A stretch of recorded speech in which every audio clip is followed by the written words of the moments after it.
Welcome back to another episode of How Did They Grow? I created this podcast because I wanted you to learn how other coaches, freelancers, service providers, and course sellers are growing their business, landing 10 to 20 new clients every single month, paying them 50, 100, 200K months. See, if they've done it, you can too. And that's just the reality. And I want you to listen to these podcasts to understand what strategies are they using, what techniques are they exploring, because it's in these gems that you can apply it to your business and actually scale things up. When you're ready and you feel like you actually want to learn practical, proven methodologies, or even you want to hire a team that can build you a profitable personal brand, book in a chat with our team because we can guarantee you go viral and guarantee you get clients for your business. And welcome to the show, guys. This is the How Did They Grow podcast. And today we have on Keenan Bryant. Keenan, tell us a little bit about yourself. Yeah, man. Hey, excited to be on. Thank you for having me.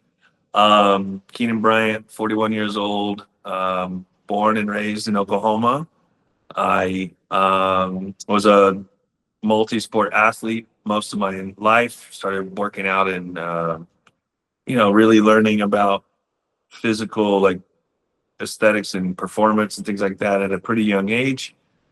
And got to college. I played baseball, had a season-ending injury, ended up changing my major to exercise physiology, kinesiology, learning how to be a personal trainer, etc., because my goal was to be able to help others not injure themselves, to be able to perform at a high level. So so got an exercise science degree, or actually I was really close to getting an exercise science degree. I actually went 4 years and dropped out with a semester left, thinking I knew what I was doing. Went out into the real world, and in 2008, I started a network marketing company that completely changed my financial career and my trajectory of my financial life. Took about 10 years to reach mid-six-figure income with that network marketing company, reached the top 1% of the company, and it started to diversify. Started to really seeing like the opportunity to not put all my eggs in one basket with one sort of income. I'm kind of a serial entrepreneur. I have multiple bowls in the fire. And over the years, I've used my passion for fitness and nutrition to constantly learn and grow and ultimately like put forth the effort to learn, right? So I've done every single diet that you can think of and made it work. They all work if you actually follow them. And I've created my own versions of diets that I feel like worked the best for me and most of the people I teach. And a couple of years ago, 2022, the end of 2022, I had gone on like a 2.5-year RV excursion across the country and found myself a little fluffier than I usually like to be. Wasn't really being as physically active other than hikes and things like that. I was just letting my body do whatever it did, right? And like with anybody, it happens. So I started diving into a little more technical, like I'm almost 40. At the time, I was almost 40 years old. And I started diving into hormone therapy and peptide therapy and strategic supplementation and fasting and really just figuring out a way to piece all of it together and understanding that putting it all together actually made it work easier than trying to do one specific like diet only plus exercise or whatever. And so fast forward to today, I'm in the middle of growing a new body optimization coaching company and business. We have a proof of model and we're about to scale this thing. So we're excited. Amazing. Tell us how, social media has been able to like help you get to this point where you're at, where you feel like you can scale. Did it play a big role or was it like something you kind of caught on to late? It's really interesting how social media is just a thing that you do that I haven't done with like massive intention. I've hired coaches and done some intentional social media that has been very supportive, and moving forward, we will have a solid social media strategy. But most of the social media stuff that I've done so far has been organic.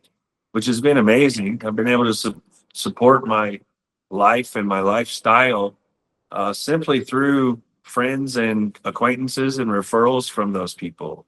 So, relationships with those people, creating confidence in the fact that I know what I'm saying and know what I'm doing, and really just being a beacon of hope and light for these people, and giving them opportunity to see that they don't have to work so hard to get what they want.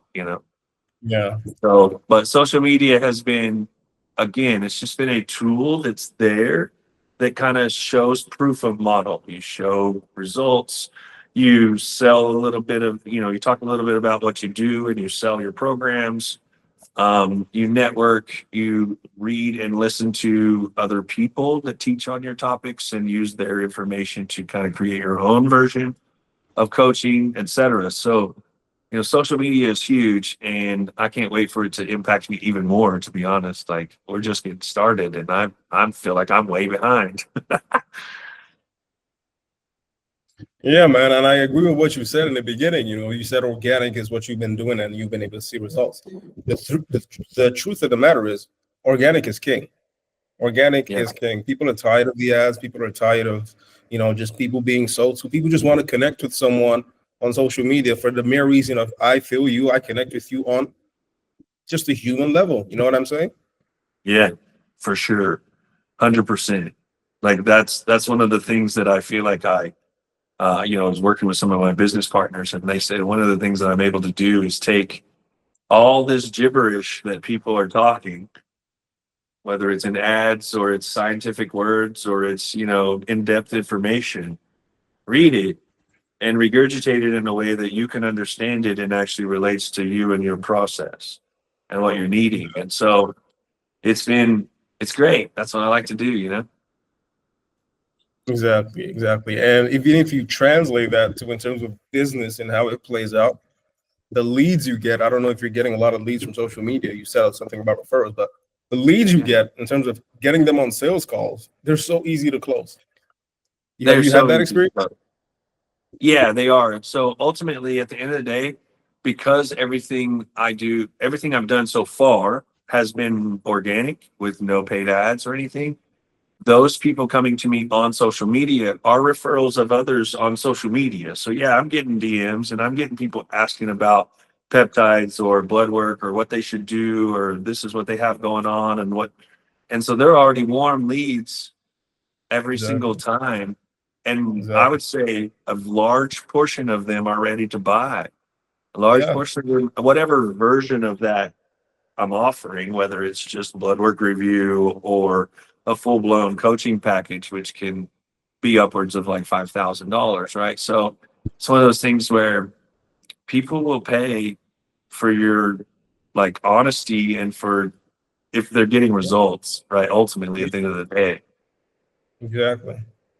It's like I was speaking to a guy yesterday, and he was saying it's like when it's organic, it's like people are watching a movie, and when people are watching a series, let's say like Better Call Saul or something, and Yep. people start watching season 1, season 2, which is like seasons of you doing organic, and it's like they get to season 3 and they start saying, "This is my show."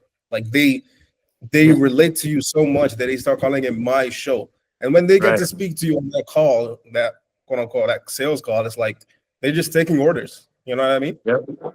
Absolutely. That's really one of the beauties behind what I do, and it can also be a pitfall at some level Mm. because your friends and family and always want a discount and they always want the hookup, and you're like, I can only Oh give man. away so much. Yeah. Yeah. So tell us about your strategy in terms of social media. What have you been doing on social media, and how is it playing out for you? Our audience, as I said, they're really trying to get in on this, and what has worked for you basically? Yeah. So um, the biggest thing for social media is consistency, obviously. I noticed, or I know that when I am posting consistently, I'm in front of more eyes and more eyes that share it with other people. And the confidence goes up. Ideally, at the end of the day, my goal is to share what's possible for others, give them an opportunity to maybe be a little confused and see that they need me to support them, right? And just really being genuine and honest on there. I think there's a lot of jargon and a lot of half truths and a lot of people saying, selling things that aren't exactly as miraculous as they sound. And I'm just out here trying to give people an opportunity to just filter through that and see that like I can answer the questions that they all think, are bad or wrong, or what I can show them ways to see it in a way that's beneficial. But stories, I think, are really the best. Stories, sharing your results, sharing other people's results, and then relating with your audience and talking to them at a level of like answering questions that they're asking themselves is a really solid. Like, how do you eat like that and stay lean or shredded? You know what I mean? So giving education on not just showing a meal, but showing a meal with what's in it and why I chose it, things like that. Or, talking about peptides and explaining like the benefit behind using it and then showing them it's not all that hard to do and they're very beneficial and they're kind of like the icing on the cake. You know what I mean? It's like you're already working out and dieting, but if you can get your hormones like right, you can take peptides and actually make whatever goal you want be achieved. Whatever physical goal, whether it's aesthetic or health goal that you want, can like completely make it easier.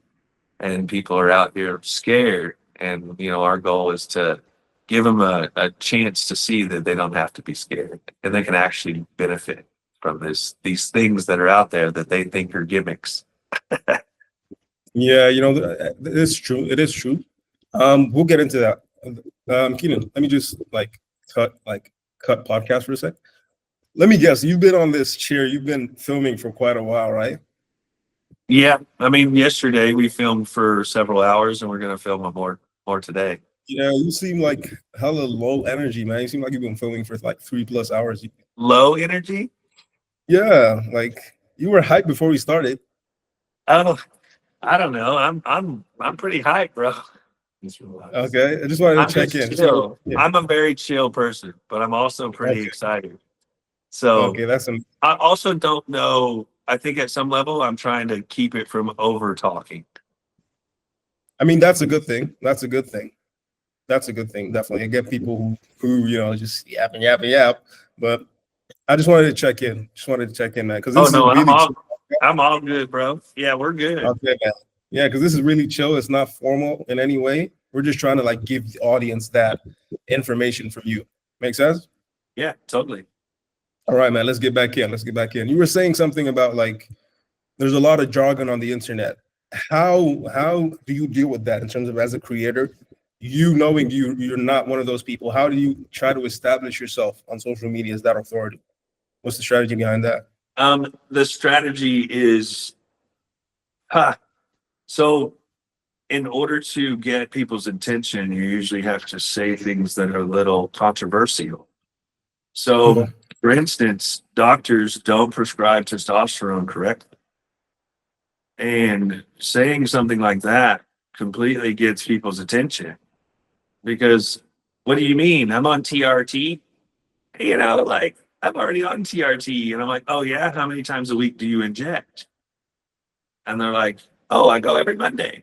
Well, that's terrible for your body. And you have so many side effects and things from that, right? So the point of the story is the way to sift through the jargon is to know the truth, right? And so I learned from some of the best mentors in the business that do teach it at a level that most people can't understand.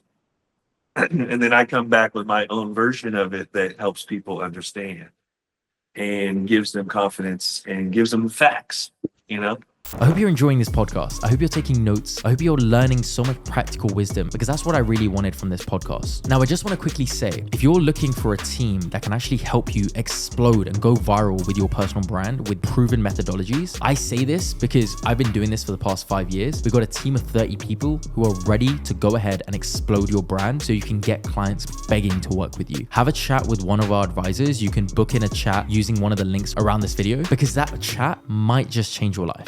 This is kind of a nice segue in terms of let's go into business a bit and how you run your business. All right. What would you say was the biggest factor in terms of you scaling your business? Like, what was the biggest thing? Was there like a turning point? What was it? I think the turning point was whenever I got a team of people that I could trust to take care of the things that I was spending the most time doing, that I didn't need to be doing. So for instance, technical support or video editing or coaching other clients, coaching my clients for me, getting a team of people that you can trust. And I don't care what anyone says, it's hard to be a solopreneur. It's hard. Like you can be a solopreneur and hire a bunch of VAs, no problem, but you're still not a solopreneur. You have a team. And I think the biggest thing is getting the right people around you. I've spent a lot of money on coaches.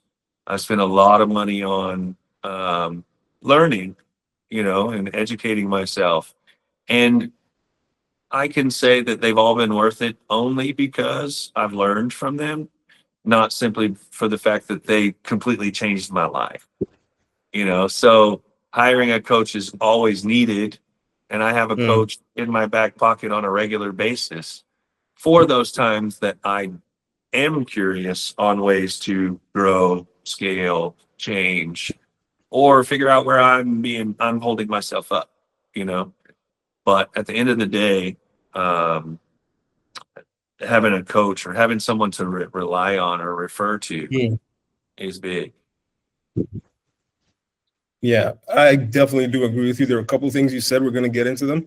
The one thing you said is like being a solopreneur, and one of my let me just call him a coach. One of my coaches used to say, like, if you're a solopreneur, right, you're not an entrepreneur. You're just self-employed, because you're going to run yourself. You're not doing a 9 to 5. You're doing a 5 to 9. Because you're going to kill yourself. You're going to burn yourself to the ground. You know what I mean? And the business it's going to reflect in the business. Yeah. And the second thing you said was like that team, not the team, and also like finding the right people. You said you spent I'm assuming tens of thousands of dollars on courses and coaches and whatnot. Yep.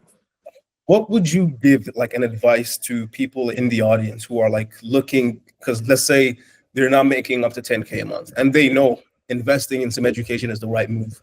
Yes. But they don't want to just go and spaz out all, someone's not who they thought they were. What would you say is like the number one thing to look for, and how would you go about doing that or building a team? Yeah. So number one thing for me is results.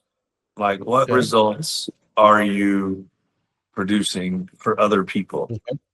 I've had people offer me done for you e-com stores, and I'm like, okay, cool. Show me your last 10 clients e-com stores for the last 90 days, 6 months, and a year. And if you can't reduce that, I'm probably not going to put money in your program, right? Yeah. And so seeing results, but here's what I feel like the biggest issue is people will promise you said result, $10,000 a month, running a Facebook ad to a DM, and you're closing these people, and you're able to, you do 40 calls a week, you close 10 of them, you spent 30 hours of wasted time, and 10 hours of good time, no problem, depending on the commission structure or the cash value of it. That's pretty good money. But what happens is I found that I wasn't completely clear on my offer, and I didn't have the funnel structure set up for nurturing the client once I got them sold. right? So the scalability of it was Again, hard. again, come I'm again. sorry. Sorry, come I again. You said, said you had a funnel. yeah, so we didn't have our funnel set up, our front end funnel. So it was hard to Okay. like, our offer was easy to be like, oh, it's 1997. Let me send you an invoice. But there wasn't like you got this lead magnet and it turned into a sales call that turned into an upsell that turned into a retaining, like to retain the client structure and turned into Yeah. a month. You know what I mean? We didn't have the program put together. We just knew what we could do and how to coach people. We were really excited because I had like 20 clients that I'm coaching on 4 different platforms, and I'm kind of all over the place, and I just didn't have things put together, right? So then I hire a coach, and the coach's focuses on organic marketing, and you're out there like still answering DMs because whenever you're marketing, people that are starting to share it, and they're starting to ask you about what you're doing, and you have no way to handle the amount of inbound leads, right? So I think the biggest thing is getting your offer and your funnel set up before turning on all the other things that's needed to create clients. Because you can get over, if you want to get to 10K and scale higher than that, especially, like you got to know what your offer is. And you got to be able to see, okay, this offer is 1997 right now. How can I get Okay. it for 49.97? How can I get it to 9,997? How can I scale it to a point to where proof of model says when I put $1 in, I get $10 back, no matter what price my program is, Yeah. right? And so having the front end done, having someone teaching you how to create the content while you're in and actually handle the funnel of people, most important thing in my opinion. So just break it down. Like break it down into like a sentence, and like just give the audience. If you're looking to me, like let's say I'm a young entrepreneur and I come to you, man. Hey, man, I've been struggling with this business. Can't make 10K. Kind of like I know I need to invest in somebody, but like I'm just stuck, man. Yeah. So I would first want to know what your offer is, what you're trying to sell, and is that congruent with what you feel is the best? Like, are you selling it because people want to buy it? Or are you selling it because you think it's really going to change someone's life? Mhm. And just creating. Life is about wins, right? The dopamine hits. And if you can create something that people want, like, I don't care if it's a free ebook, if it's a $7 ebook, if it's a $7, if it's a free call I don't know what you have to do, but you got to get some people to know what you do and to trust you and to use your program or your offer, your course, or whatever it is, and get a result with it. So sometimes that might mean giving it away for free or giving it away at cost versus profit. Sometimes that might mean creating a beta group that only 10 people have access to the information, and you're coaching them through it and helping make sure that the proof of concept is there and they see the value in it. Sometimes that might mean just scaling your offer down or reducing the amount of stuff you put inside of your offer so that you're not working so hard for the amount of money that you're charging.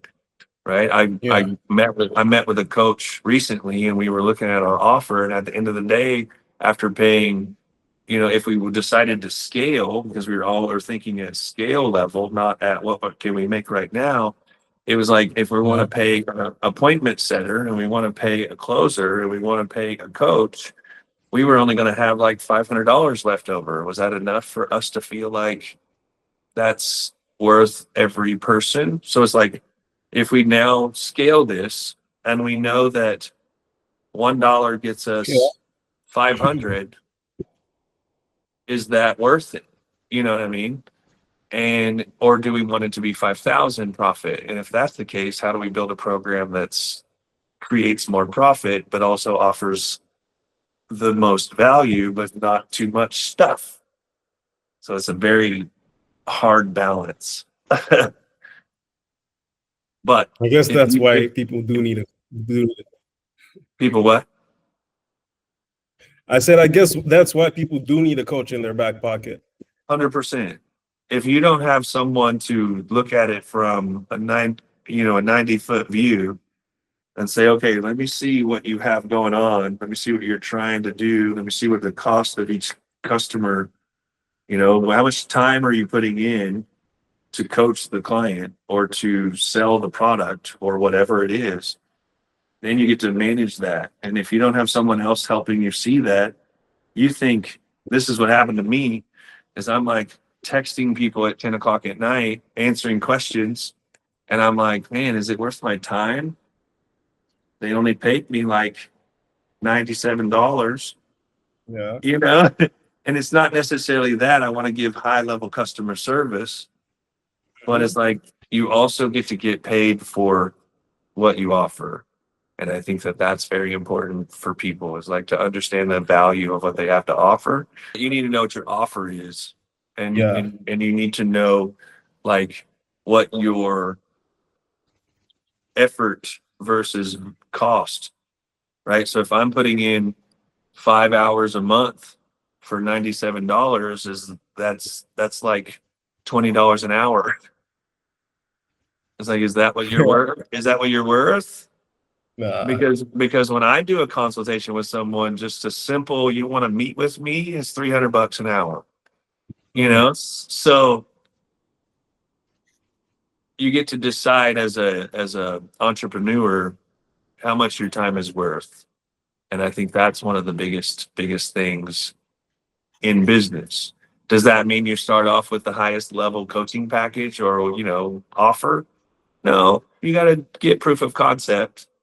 You might Yeah. lose a little in the beginning to gain a lot in the long run. And I think that's also a lot of people try to play the short game. This is what I'm going to make a lot of money. I'm going to make $100,000 this month. And it's like, man, what if you just made 500? And what if next month you made 1,000? And next month you made 2,000, and you just slowly work to where you actually could manage that amount of money. And you saw it as a long game. If I can put 12 months of solid effort into this, I can make $100,000 a month and keep it. Yeah.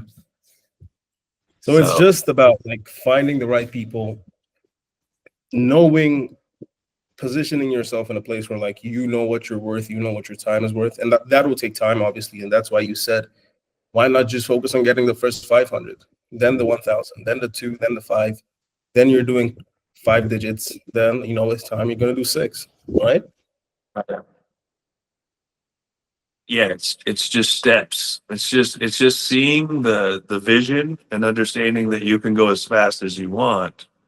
You just get to take step 1 first. Yeah. Amazing. Let's kind of like transition out of this and transition back into social media, and you can kind of like end it off on that. Okay. Let's say right now, let me ask Okay. you like a bit of a deep question. Right now, where you're at on like social media, whatever platform, you're going to tell us what platforms you're on as well. Where you're at, would you?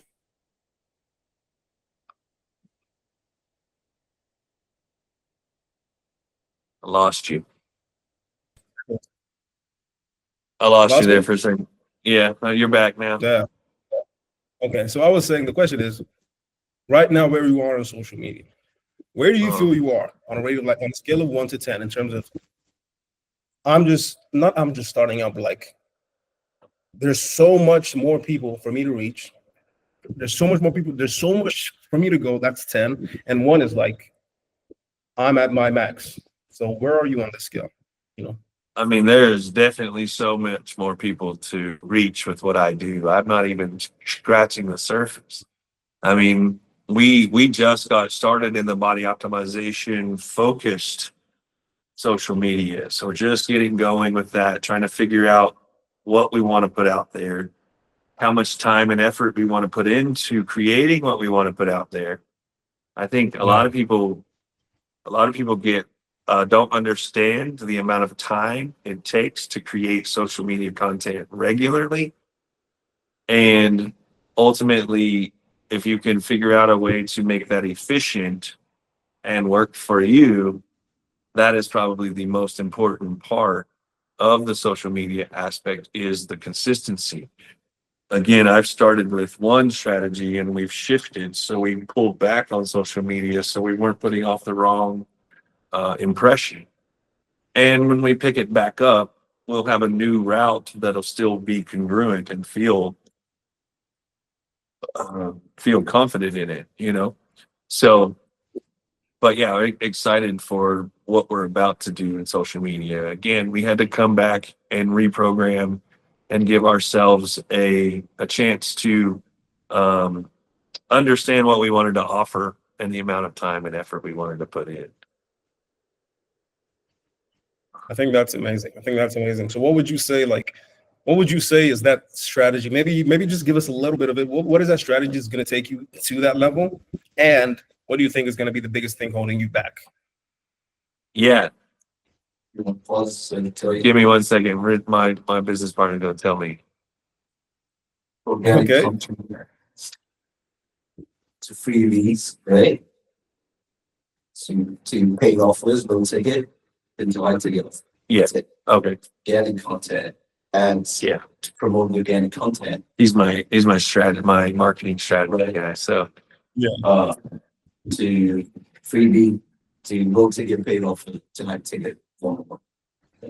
So the strategy moving forward for us on social media is going to be organic content that drives people to freebies, that ultimately creates that connection and that understand they're getting the freebie to a low ticket offer. Free call is going to turn into the opportunity to upsell to one-on-one coaching or high level group coaching. So yeah, that's pretty much the strategy moving forward. And then using the pain points of our audience. You know, we know who we are talking to. So using the pain points of the fact that most of these men are low testosterone, most of them have bellies that hang over their belts, most of them are huffing and puffing when they walk up the stairs. And you know, I work with women as well. So I mean, most women, their hormones are completely out of whack. And they need to go get their blood work done. They need to go talk to a doctor. So, you know, and get hormonally optimized. I think at the end of the day, longevity, feeling good, looking good, all of that is much bigger than just eating healthy and exercising. You know, there's a lot more to it. So yeah, our strategy is simply just to share what the pain points of people who are struggling with those things and get them to see that, you know, the opportunity to change is pretty simple and pretty easy. And you may need to invest a little bit, but it's understandable, right? To take care of yourself, you got to invest in yourself. Yeah. What about the second part of that question? What do you think is going to hold you back in terms of what's going to be the biggest thing, like that to hold us back from growing? Yeah. Is simply not executing. Like, that's the only thing holding us back, is procrastination, is saying, oh, well, you know, this is the number one thing for me, is like getting in front of the camera and recording is one of the hardest things to do on a regular basis. You know, shooting content where you just set up the camera in the living room and you're walking through with your shirt off and you're doing like stuff that creates that connection, that normal everyday lifestyle stuff, is probably the hardest part, to be honest. And that's what that's what holds me back, is actually saying I'm not any different than anyone else out there that's sharing their life and they're getting paid. So I might as well as do the same. Yeah. That's amazing. That's amazing. Let me just kind of end on this and say, like, where can the people, you know, the viewers go to find out and learn more about your work? Yeah. So on Instagram, the Kenan Bryant, all one word, KENAN BRYANT, like Kobe. And Like Kobe. like Kobe. And KeenanBryant.com is my website where they can book a free call and get an understanding of what they need in order to get their body optimized, what we expect. Most people, if they get with me, first question I'm going to ask is, when's the last time you've done blood work? And so just know, if you work with us, we are going to customize a program for you that's based on your blood work, based on focusing on optimizing your blood work. And the side effect is you look amazing and you feel amazing for longer, right? So that's really the main two. On Facebook, you can find me, Keenan Bryant. Pretty simple. No business page there. And then, I'm an affiliate for Optimize Life, which is a peptide company, and it's the only peptides I recommend. And so that's one of the biggest partnerships that I have inside of my blueprint is getting people to see that they don't have to spend a lot of money at the doctor on peptides. They can actually save a lot of money and do it at home and learn it themselves. So, but yeah, Keenan Bryant on Instagram main page. I think this has been an amazing one, and hopefully, we can have you on some other time. Man, I'm excited. I look forward to being on. I really hope you enjoyed this podcast. I want you to go away and execute everything there is that you've learned. Now, one thing I will say is, if you're in a position where you're ready to actually take things to another level, you want structured, clear guidance, you want a team that can actually help accelerate you, book in a chat with our advisors. Why? We can blow up your personal brand to attract clients begging to work with you. All you got to do is book in a chat with our advisors and we can help make it happen. Sound fair enough?